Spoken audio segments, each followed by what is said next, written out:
Assalamualaikum warahmatullahi wabarakatuh. Buat mahasiswa tingkat 3 PPKN menugaskan untuk membuat sebuah laporan dalam bentuk video berkaitan observasi ke beberapa sekolah SLTA maupun SMK dalam rangka mata kuliah pengolahan pendidikan. Diharapkan melalui observasi langsung memberikan pengalaman bagaimana mengolah sebuah sekolah sesuai mata pelajaran yang wajib ditempuh untuk ujian akhir semester. Demikian atas nama dosen pengampu. Assalamualaikum warahmatullahi wabarakatuh.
Assalamualaikum warahmatullahi wabarakatuh.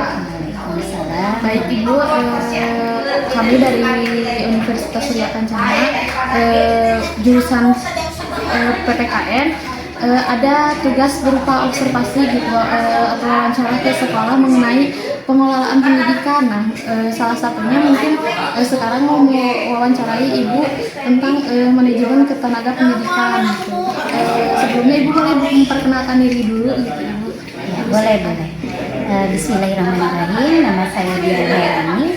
Kebetulan saya mengajar mata pelajaran PAI dan saya juga sebagai wakil kepala sekolah di bidang kurikulum.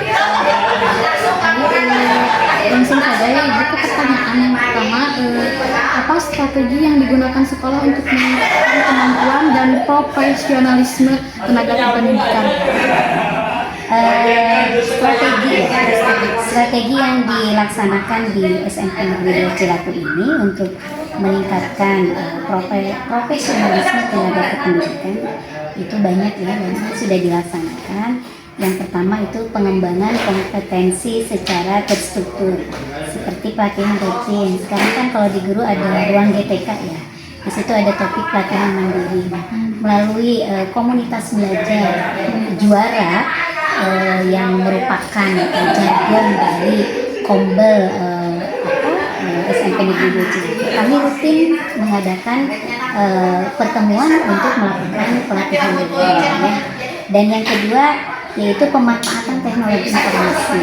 Biasanya dipandu oleh guru dari TIK mengenai aplikasi-aplikasi yang digunakan untuk pembelajaran. Dan yang ketiga, penilaian kinerja yang objektif seperti misalkan supervisi ya, dan itu rutin dilakukan setiap tahun.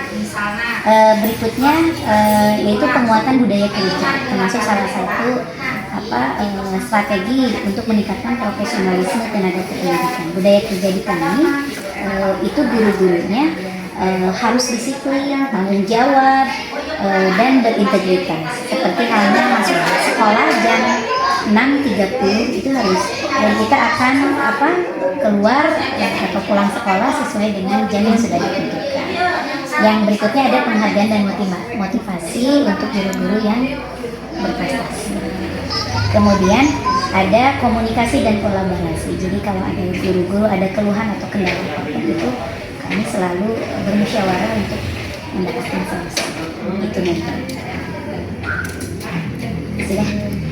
Ini langsung ke pertanyaan selanjutnya, yaitu apa langkah-langkah yang diambil sekolah untuk meningkatkan kesadaran dan komitmen tenaga kependidikan terhadap visi dan misi sekolah? Komitmen ya, Ya, komitmen. dari visi kita itu juara ya. J-nya jujur dan beriman, terus U-nya unggul dalam prestasi, A-nya andal dalam menggunakan IT, R-nya religius, A-nya adaptif. Jadi komitmen kami yang pertama itu satu, ada sosialisasi visi dan misi secara intensif, baik menjelaskan makna, arah dan tujuan baik ke guru-guru, ke siswa maupun ke orang tua siswa. Dan yang kedua itu internalisasi melalui kegiatan penguatan budaya sekolah, seperti pembiasaan yang hari Senin upacara, hari Selasa itu gerakan literasi sekolah, hari Rabu tadarus atau Rabu mengaji, hari Kamis itu senam anak Indonesia hebat, dan hari Jumat itu kami diisi dengan sholat duha bersama dan kreativitas keagamaan. Nah itu. Dan yang terakhir dan yang ketiga itu ada pelatihan atau workshop yang berbasis ke visi misi, seperti Anda dalam menggunakan IT. Nanti kami membuat pelatihan atau workshop yang berkenaan dengan teknologi seperti menggunakan PAHOT, MISIS ya, itu diperkenalkan ke guru-guru dan dipraktekkan dalam pembelajaran. Yang keempat, menyusun SOP kerja yang selaras dengan visi misi. Jadi kalau kita misalkan tadi ada jujur, religius, beriman, itu betul-betul dilaksanakan, ada SOP-nya. Termasuk ada pelaksanakan sholat zuhur berjamaah ya, salah satunya. Yang kelima ada komunikasi rutin dan terbuka. Yang keenam menjadikan tenaga kependidikan sebagai mitra strategis gitu. Dan yang ketujuh sama ya seperti tadi, ada penilaian, ada keteladanan juga dari pimpinan. Begitu. Mungkin pertanyaan terakhir Ibu, apa strategi yang digunakan sekolah untuk meningkatkan evaluasi dan penilaian kinerja tenaga kependidikan? Evaluasi ya, evaluasi itu dari kegiatan yang sudah kami laksanakan ya. Yang pertama, kami membuat instrumen penilaian yang jelas dan terukur, seperti menyusun format penilaian, ketepatan waktu, kualitas pelayanan, kerapihan administrasi, dan seperti itu. Yang kedua, melakukan evaluasi secara berkala.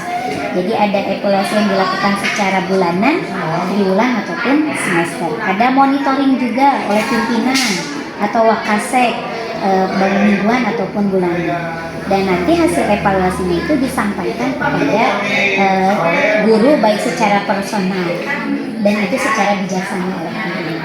Yang ketiga itu evaluasi, strategi untuk evaluasi itu menyusun SOP kinerja untuk setiap unit kerja. Yang keempat, melakukan pelaporan kinerja secara digital. Jadi kami dituntut di ruang GPK ada pelaporan mengenai baik kehadiran maupun kinerja kami yang nanti di-upload oleh kepala sekolah di penilaian kinerja di aplikasi ruang GPK. Yang kelima ada supervisi dan observasi lapangan. Itu merupakan salah satu evaluasi. Dan yang keenam ada umpan balik dua arah. Jadi ada diskusi, ada coaching gitu nanti. Dan yang terakhir ada RTR. Ada rencana tindak lanjut ke depannya setelah dievaluasi apa yang harus dikerjakan. Itu yang bisa Ibu sampaikan. Ibu, terima kasih jawabannya sangat memuaskan. Sama-sama. Ya. Mohon maaf kalau misalkan ada kekurangan ya. Dan mungkin itu bisa kami perbaiki nanti di kegiatan-kegiatan berikutnya. Terima kasih Ibu. Assalamualaikum warahmatullahi wabarakatuh. Waalaikumsalam warahmatullahi wabarakatuh.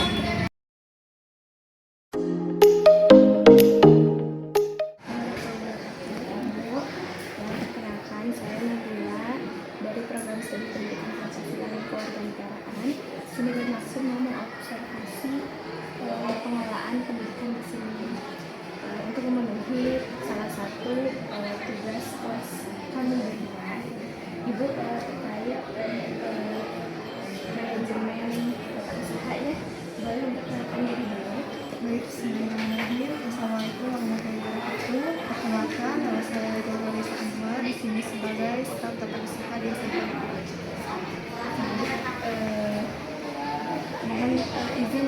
mengajukan beberapa pertanyaan Ibu. Yang pertama, bagaimana pengelolaan administrasi di SMP Negeri 2 Cilaku? Baik, untuk pengelolaan administrasi di SMP Negeri 2 Cilaku ini ada dua. Yang pertama yang saya tulis itu yaitu tentang administrasi siswa, yang kedua yaitu administrasi pegawai. Untuk administrasi siswa di SMP Negeri 2 Cilaku ini seperti ada pengisian ini, pengisian lapor, terus melakukan lapor, selanjutnya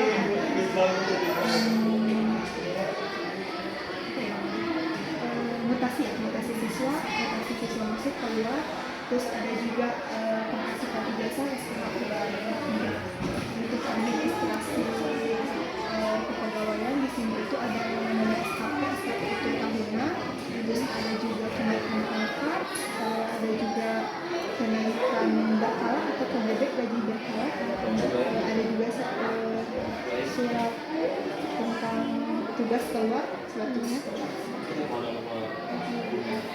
Dan sekolah itu ada dua, yang satu administrasi siswa, sekolah ada yang kedua ada administrasi kepegawaian. Administrasi siswa ada guru, salah satunya ada rapor, kemudian ada mutasi siswa, ada pengisian ijazah, dan lain-lain. Kemudian untuk administrasi kepegawaian ada SPP, ada kenaikan pangkat, lalu gaji berkala, dan ada tugas Seperti surat tugas untuk Selanjutnya untuk pertanyaan kedua, bagaimana sistem administrasi pendaftaran siswa baru di SMP 2 Cilaku? Oke, untuk sistem pendaftaran siswa baru di sini itu karena kebetulan sekolah di kami itu sekolah terus sekolah besar yang di sini itu, jadi kita itu melalui online. Pertama itu siswa baru untuk bisa masuk ke sini itu daftar melalui webnya itu biasanya disediakan oleh dinas pendidikan gitu. Yang kedua, setelah daftar online itu kita verifikasi berkasnya secara online. Setelah verifikasi berkas nanti juga langsung diverifikasi ke sekolah tersebut. Udah beres verifikasi nanti biasanya 1 minggu atau 2 minggu itu langsung ada pengumuman lulusannya. Setelah itu lalu daftar pulang, itu langsung kayak ospek lah, namanya itu PKKM. Ini daftarnya melalui yang sudah disediakan oleh pemerintah. Verifikasinya berkas dulu, misalnya dari murid baru ya Bu, kemudian verifikasi sekolahnya, kemudian pengumuman penerimaan murid baru, kemudian melakukan daftar ulang, kemudian verifikasi sekolah. Baik Ibu, terima kasih. Mungkin cukup sekian. Wassalamualaikum warahmatullahi wabarakatuh.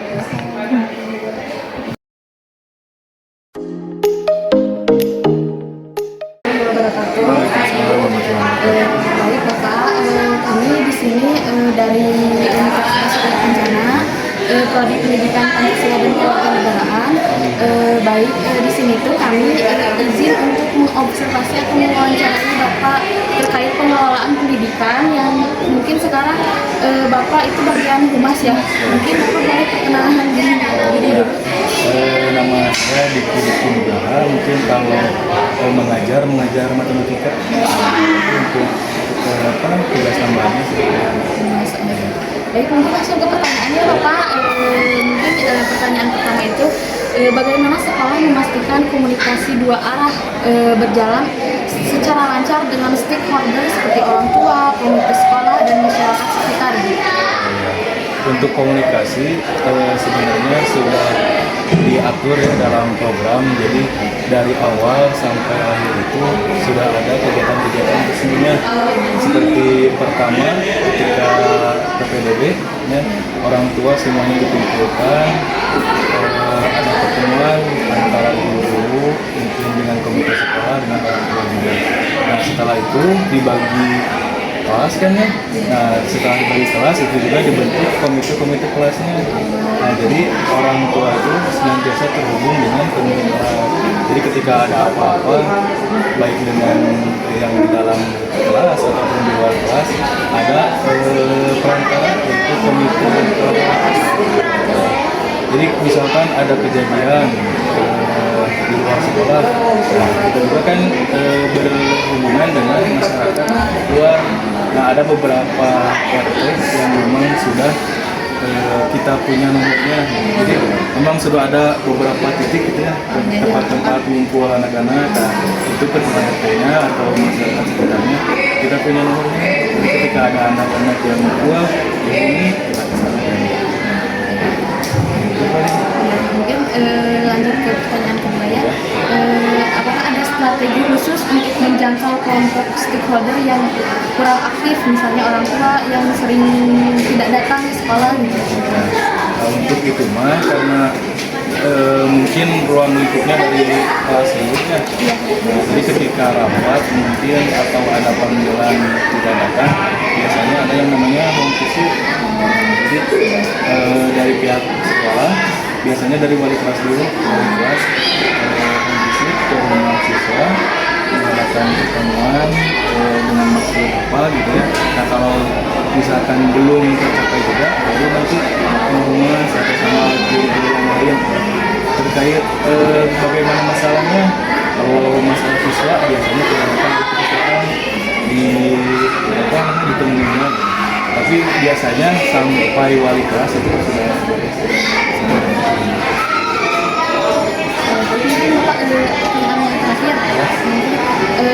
Program apa saja atau program kegiatan humas yang pernah dijalani Bapak selama ini? Sejauh ini program humas itu pada dasarnya melayani program-program yang lain. Nah, untuk sekarang saja biasanya atau yang sudah terbangun itu dengan kesiswaan. Jadi kesiswaan suka ada kegiatan-kegiatan pendidikan untuk anak. Ada yang namanya JKK, Jumat Kreatif Keagamaan. Nah itu setiap sebulan sekali pematerinya kita ambil dari luar, dari Polsek, ada dari Puskesmas, dari BPM, kemarin dari KPA. Jadi saya yang menghubungi mereka untuk bisa memberikan materi di sini. Jadi ada memang setiap bulannya di bulan pertama kalau salah ada pemateri dari luar. Nah itu hubungannya mungkin dengan kerjasama dengan karakter. Terus kalau yang biasa kali di bulan Ramadan kita mengadakan bakti sosial, utamanya yang di sini ada pangkalan ojek di depan ya, pangkalan ojek. Di situ setiap hari mungkin setiap hari sekolah kan mereka dibebankan secara tidak langsung naik-naikin anak angkot, liburan dari gimana, bentuk apresiasinya mungkin biasanya di bulan Ramadan kita adakan bakti sosial dengan para pengunjung di sana kita panggil, terus juga ada bakso itu. Tapi selebihnya memang mungkin hubungan atau kerjasama sekolah dengan jadi lebih ke pelayan program aja, pelayan program bisa itu apa ada dengan kerjasama juga.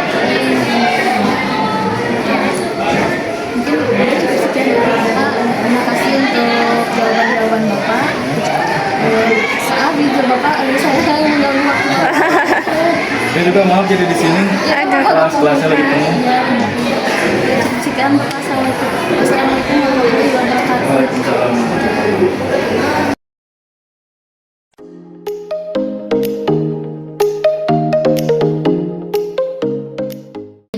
Setiap siswa itu diwajibkan untuk mengikuti kegiatan eskul. Eskul di sini itu ada 16 eskul. Ada eskul wajib, ada eskul pilihan. Kalau eskul wajib itu ada 3, ada pramuka, ada paskibra, sama PMR. Dan itu eskul wajib.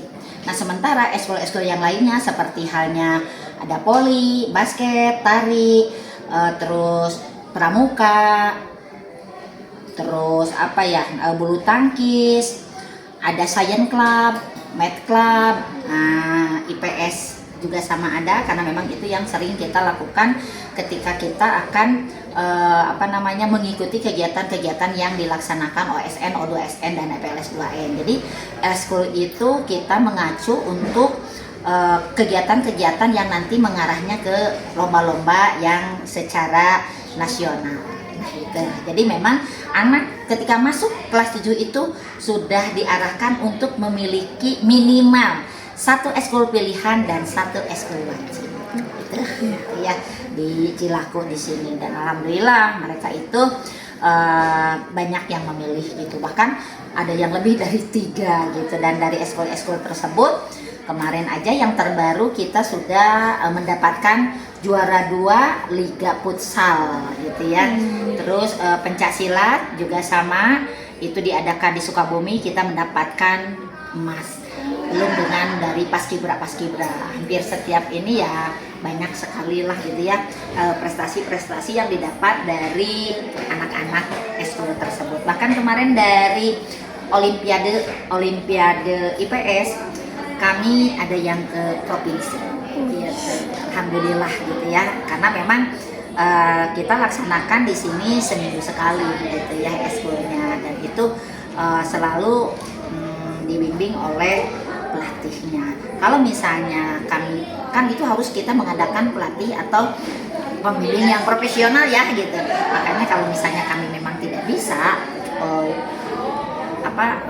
membimbing, kami datangkan. Kami kerjasama dengan pihak luar. Yang kedua, bagaimana sekolah memastikan bahwa setiap siswa memiliki kesempatan untuk mengembangkan bakat dan minatnya. Tadi ya, jadi anak-anak itu sebelum masuk ya kelas 7 gitu ya, itu ada yang namanya tes minat bakat. Kemana minatnya, kemana bakatnya nanti kita arahkan gitu, karena di sini kan sedia kartu eskul-eskulnya. Oh ini minatnya kemana, ini bakatnya kemana, kita arahkan gitu ya. Ada yang bakatnya memang ke seni, ada yang ke olahraga, ada yang ke akademik gitu. Nah itu mungkin ya. Jadi dari awal kita sudah tahu anak itu, karena memang ada yang namanya asesmen kognitif dan asesmen non kognitif, baik itu dari karakternya ataupun minat dan bakatnya gitu. Yang ketiga, bagaimana sekolah memastikan bahwa setiap siswa memiliki akses yang sama terhadap teknologi dan informasi. Untuk teknologi dan informasi, semua mata pelajaran itu memang dihubungkan ke teknologi gitu ya. Misalnya minimal anak, ini kebetulan saya pengajar bahasa Indonesia. Nah, jadi ketika kita belajar bahasa Indonesia, misalnya membuat sebuah poster. Nah, sekarang kan bisa poster menggunakan Canva, digital, iya, menggunakan digital. Terus kadang-kadang anak sudah bisa membuat vlog sendiri. Iya, nah, misalnya dalam bahasa Indonesia itu kan sekarang ada kegiatan apa sih yang kayak Deddy Corbuzier itu apa ya? Podcast. Nah, itu podcast juga. Ya, bahasa Indonesia kan ada. Yuk kita belajar, kita podcast gitu, dan itu diupload di medianya masing-masing. Jadi anak itu ke sekolah memang tidak boleh. Anak tidak boleh atau dilarang membawa HP. Tapi anak juga kan harus tahu, kita memperbolehkan tapi tidak di sekolah. Nah, kita boleh menggunakan HP tapi untuk hal-hal yang baik. Intinya anak-anak tersebut itu bisa bijak dalam penggunaan handphone.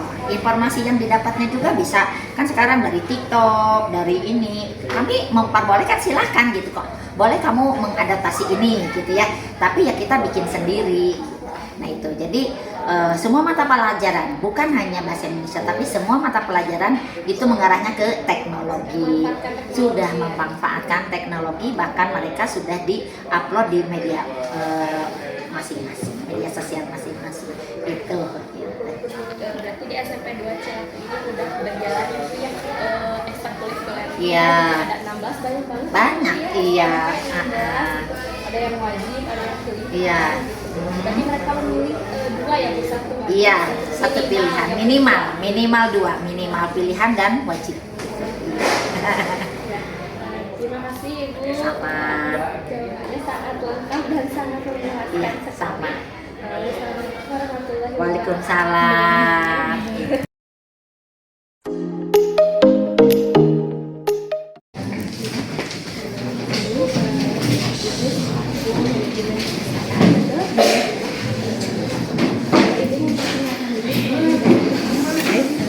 Nama saya Santi Susanti. Saya mengajar bahasa Inggris di sekolah ini, kebetulan merangkap sebagai penanggung jawab perpustakaan di SMP Negeri 2 Cilacap. Ya. Karena di sini saya akan observasi, maka saya akan mengajukan beberapa pertanyaan kepada Ibu. Silakan pertanyaan pertama, yaitu program atau inisiatif apa saja yang sudah diterapkan untuk mendorong minat baca siswa. Mungkin untuk sekarang ya di mana-mana mungkin sama ya, fenomena anak sekarang tingkat bacanya itu kan udah rendah ya, karena sekarang ada HP yang mungkin menurunkan tingkat baca anak. Nah, untuk itu kami di pihak sekolah mengadakan inisiatif untuk meningkatkan minat baca siswa, yaitu dengan program literasi. Jadi setiap hari Selasa kami SMP Negeri 2 Cilacap mengadakan literasi selama kurang lebih 30 menit untuk meningkatkan minat baca. Jadi serentak seluruhnya. Kemudian di akhir bulan, jadi 1 bulan sekali, hasil dari literasi anak itu dipresentasikan di depan siswa. Itu tempatnya di lapangan. Ya, jadi bergiliran. Kelas 7 misalnya bulan ini, nanti berikutnya kelas 8, berikutnya lagi kelas 9 gitu. Ini sudah menerapkan program literasi ya setiap hari Selasa selama 30 menit Sebelum pembelajaran. kemudian di akhir bulan mereka mempresentasikan.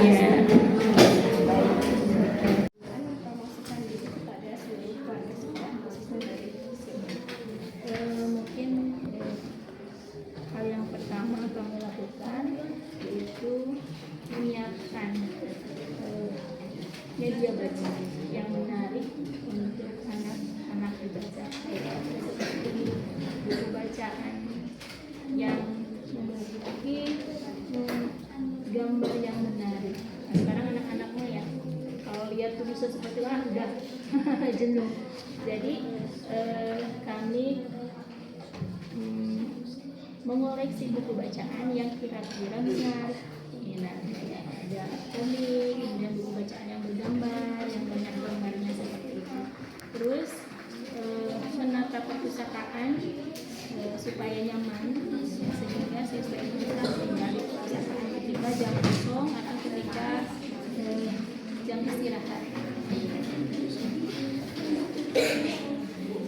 Pertanyaan selanjutnya Ibu, untuk program jenis seleksi apa yang paling diminati oleh siswa SMP 2 Cilacap? Yang paling diminati itu buku bacaan seperti novel.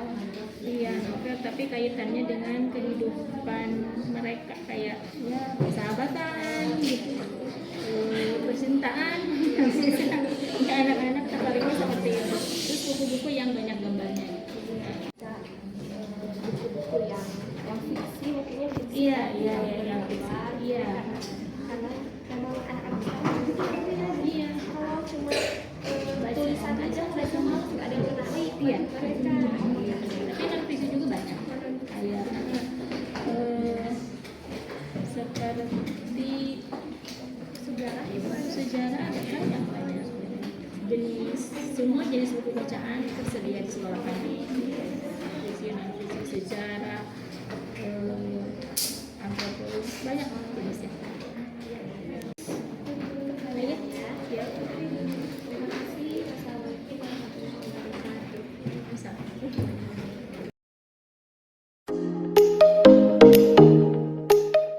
Apa strategi yang digunakan sekolah untuk meningkatkan kemampuan guru dan mengimplementasikan kurikulum? Oke, meningkatkan kemampuan guru dalam hal pembelajaran mungkin ya, metode pembelajaran, cara pembelajaran. Yang pertama, kita selalu mengadakan in-house training ya. In-house training diadakan dalam 1 tahun pelajaran itu 4 kali. Jadi dalam 1 semester itu ada 2 kali. di awal tahun pelajaran sama di akhir tahun pelajaran English training.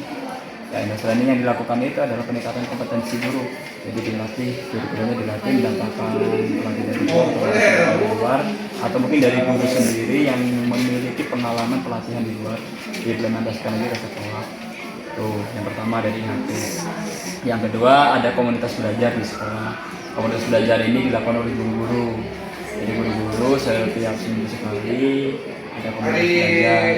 Jadi berbagi praktik baik disebutnya. Jadi guru-guru yang sudah melakukan praktik baik itu di-share ke rekan-rekan guru yang lain supaya guru yang lain dapat menyerap ilmunya. Jadi supaya ada perkembangan atau perubahan dari cara mengajar yang sebelumnya mungkin seperti itu kurang berhasil, jadi ada lebih baik lagi. Terus juga setelah di HP, Komber, yang ketiga itu ya pelatihan-pelatihan dari luar, webinar dan sebagainya. Terus juga ada observasi. Observasi itu dilakukannya 1 tahun sekali. Observasi itu biasanya oleh kepala satuan pendidikan atau tim penilai kinerja guru. Nah, misalnya tim penilai kinerja guru itu diambil dari kurikulum.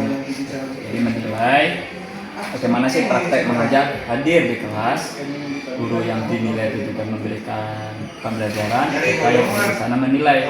Setelah dinilai maka dikasih hasil dari penilaian tersebut. Nah, dilakukanlah tindak lanjut.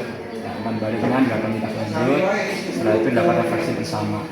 Tindak lanjutnya apa, seperti apa yang akan dirubah dari observasi tersebut, sehingga diupayakan akan ada peningkatan atau perubahan cara mengajar yang masih dinilai kurang efektif dan efisien. Seperti itu mungkin ya, ada 3, Kombel, IHT, sama observasi. Terus mungkin ini pertanyaan yang terakhir ya Bapak, bagaimana sekolah menangani kebutuhan siswa yang berbeda-beda dalam kurikulum? Kurikulum ya. Memang kondisi siswa kan berbeda-beda. Ada yang A, ada yang B, tingkat kemampuan, levelnya berbeda-beda. Sebelum anak-anak itu masuk atau diterima di sekolah ini, yaitu Negeri 2 Cilaku, itu dilakukan asesmen diagnostik. Ya, asesmen diagnostik itu ada 2, kognitif dan non kognitif. Dari kognitif kita melihat ya, bagaimana sih kondisi awal anak dari segi akademik sebelum mereka masuk atau jadi siswa SMP Negeri 2 Cilaku. Dari SD-nya itu mereka kemampuannya sampai mana dulu, tarafnya levelnya, dari kognitifnya. Jadi non kognitif, latar belakang mereka dari psikologisnya, keluarga dan sebagainya itu juga dicek. Jadi setiap anak sebelum masuk ke sini kita sudah punya data kognitif dan non kognitif, dan itu pun terus berlanjutan dicek terus ya, dari perkembangan akademiknya, terus perilakunya itu dicek terus setiap hari. Kalau dari yang akademik biasanya ada asesmen formatif. Formatif itu dilaksanakan biasanya itu 3 bulan sekali atau kadang 2 bulan sekali. Itu dilakukan untuk melihat, mengukur kemampuan anak itu sampai mana secara akademik. Ya. Setelah itu dipisah-pisah lagi ada yang namanya capaian pembelajaran atau CP. Nah, setelah CP ada baru tekan ada tujuannya, itu TP-nya, tujuan pembelajarannya, dan nanti siapa yang sudah melampaui CP atau yang masih belum siapa. Ya, jadi pisah-pisah anaknya. Nah, anak yang masih berada di level bawah, ya, level bawah itu diberikan bimbingan khusus, bimbingan khusus dari segi materi, ya. Kan di sini tuh ada ekskul kaitan mapel itu ada 4 ekskul, ekskul matematika atau math club, ekskul bahasa Inggris atau English club, terus IPS atau social club, terus IPA atau science club. Nah, itu dikembangkan di sana tuh di ekskul itu. Jadi kasih jam tambahan untuk pembelajaran. Nah, biasanya masih kurang-kurang dimasukkan ke sana, nanti ditingkatkan kembali nilainya. Ya, atau kita juga melakukan apa? Di sana tes-tes gitu ya, buat anak-anak yang masih kurang untuk nanti dikasih laporan kepada orang tuanya bahwa anak masih belum berkembang dan butuh gini dan sebagainya. Jika itu kaitan dengan psikologisnya. Misalkan ada anak-anak yang berkebutuhan khusus dan sebagainya, nah, itu berarti capaiannya kan tidak setara dengan yang normal atau yang biasa gitu. Jadi harus ada perbedaan gitu. Itu kurikulum siasatinya, yaitu dengan memberikan tes soal yang berbeda terhadap setiap anak dan tergantung levelnya, dan juga metode pembelajarannya dilakukan secara berkelompok. Jadi anak-anak tidak yang levelnya itu apa, misal ada level A yang paling tinggi atau dengan level C, itu tidak dipisah. Nah, jadi disatukan. Jadi yang level C atau yang masih kurang itu bisa mempelajari, atau level A bisa membantu yang level C, jadi saling mengisi. Terus juga ada pembiasaan literasi. Pembiasaan literasi dilakukan setiap hari Selasa bersama untuk membaca kemampuan anak-anak kaitan dengan literasi. Terus juga pembiasaan numerasi di hari Kamis, bagaimana berhitungnya juga. Jadi seminggu sekali itu tetap ada kontrol supaya anak-anak biar bisa sama-sama. Yang tadinya masih kurang levelnya itu bisa sama. Jadi itu bagaimana kurikulum mensiasati anak-anak yang memiliki kemampuan berbeda-beda, supaya sama-sama anak-anak itu bisa merasakan pendidikan yang sama di satu sekolah yang bisa mendidik. Gitu. Ya cukup sangat memuaskan Ya. jawaban dari Bapak. Ini terima kasih ya Bapak atas waktunya. Cukup sekian. Assalamualaikum warahmatullahi wabarakatuh. Waalaikumsalam warahmatullahi wabarakatuh.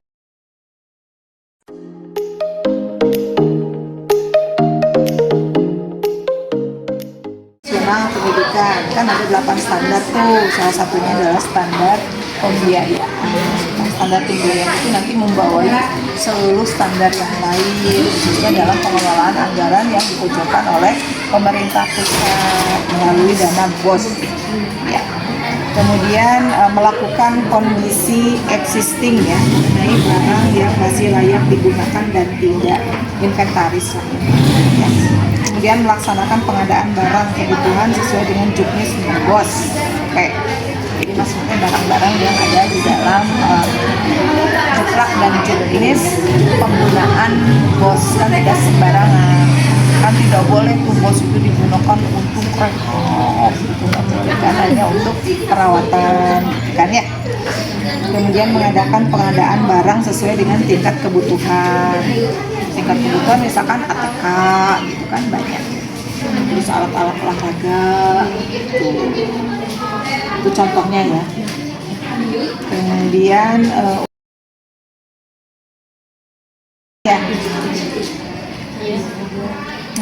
menggunakan aplikasi ya.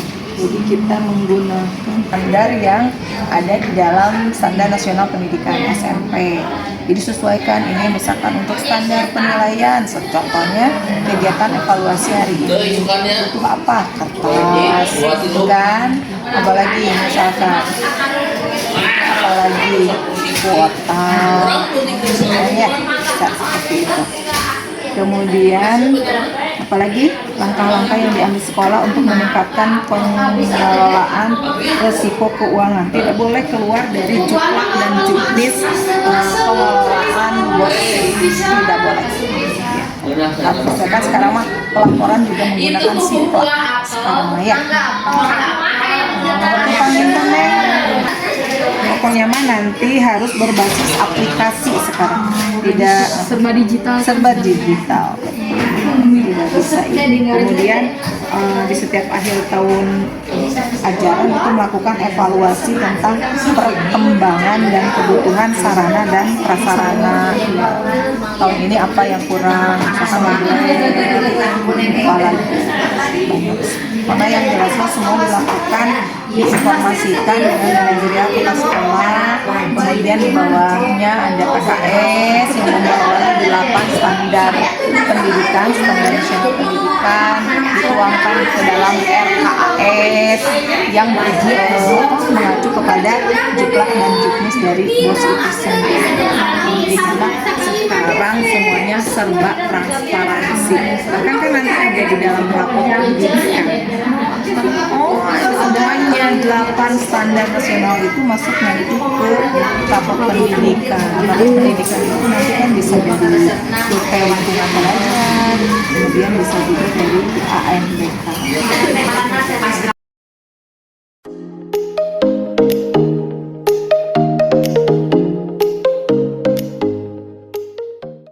Untuk kebutuhan perencanaan ya itu kan disesuaikan dengan ketentuan yang kurikulum yang berlaku ya, sedangkan harus sesuai dengan jumlah siswa juga kebutuhan ya. Mungkin misalkan jumlah siswa banyak kesana sedikit atau kebalikannya itu yang nomor pertama ya. Terus yang kedua juga kan disesuaikan dengan ini apa pendidikan kita juga. Yang kedua selanjutnya ini apa namanya, melakukan pemantauan secara berkala ya, barang-barang yang masih layak atau yang tidak. Kalau yang masih layak sudah dipakai, dipergunakan, dipelihara. Kalau misalkan yang sudah tidak layak kan ada yang hancur ya kayak gitu, itu mungkin bisa dimusnahkan, dikembalikan lagi kepada negara. Kemudian juga untuk melakukan pengadaan barang keputusan dari dengan juknis yang ada di apa namanya di Bea Cukai itu ya. Apa langkah-langkah yang diambil sekolah untuk meningkatkan penggunaan teknologi? Teknologinya ya. Kalau dulu mah kan cara manual ya, tulis sampai itu salahnya sebagai pas. Sekarang kan ada aplikasi yang itu tuh aplikasi KIB itu ya. Disesuaikan dengan menggunakan aplikasi KIB, jadi memantaukan kondisi sarana dan prasarana. Diurut kan dari sampai sudah data dari komputer, ada aplikasinya malah itu ya, dari cek data sampai dari A sampai Z itu ada data.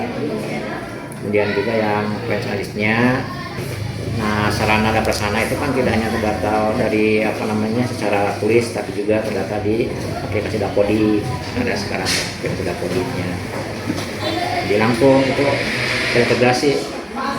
Jadi kita tidak hanya menyampaikan secara lisan, tapi langsung online sana ke Kemendiknas itu. Kemudian yang selanjutnya, nah ada aplikasi Arkas sebetulnya, pembelanjaan barang, moda tersimpan sesuai dengan perencanaan. Apa strategi yang digunakan sekolah untuk meningkatkan evaluasi dan penilaian sarana dan prasarana? Jadi pertama kan melakukan perencanaan, kemudian juga pendataan yang berbasis data yang ada di aplikasi itu, KIB namanya, aplikasi KIP atau KIB. Itu yang pertama. Yang keduanya, nah itu setiap bisa akhir semester atau akhir tahun itu melakukan evaluasi ya, tentang perkembangan, kebutuhan sarana prasarana rutin dalam rapat dinas sekolah, bisa per semester atau per tahun ya. Jadi minimal dalam 1 tahun ada, dalam tahun sebelum pelajaran baru ada rapat dinas dulu mengevaluasi sarana prasarana. Itu diantaranya secara garis besarnya seperti itu. Jadi memang itu teh sudah ada bagiannya dari pemerintah ya Pak yang mengecek ke sekolah-sekolah mungkin ada ya? Biasanya. Kalaupun misalkan tidak itu kan ada sekarang langsung online, langsung terpantau. Makanya kita kan pihak sekolah harus rutin misalkan dalam 1 semester, tahun mengadakan mengisi aplikasi KIB itu langsung terintegrasi ke Kemendiknas. Jadi bisa online, jadi nggak sembarangan sekarang. Ya pengadaan barang-barang dan sebagainya juga nggak kayak dulu kan kita misalkan transaksi sebagainya kita harus online dengan aplikasinya. Ya Bapak, mungkin sekian Bapak. Terima kasih. Iya. Assalamualaikum warahmatullahi wabarakatuh. Sama-sama. Waalaikumsalam warahmatullahi wabarakatuh.